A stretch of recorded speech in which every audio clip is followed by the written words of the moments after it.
Young pyrography artist mula sa probinsya ng Tarlac ating kilalanin sa report.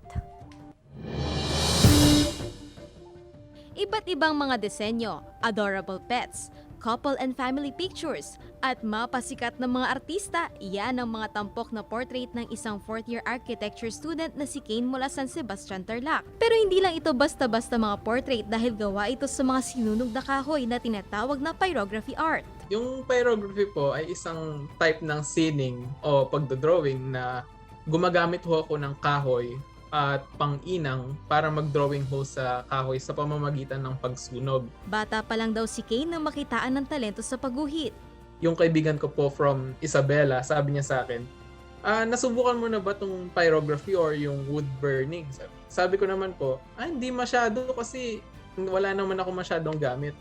May spare ka bang kahoy dyan para ma-practice mo tapos pakita mo sa akin? Sabi ko niya. Ayun ho, nag-drawing ako ng mga hayop.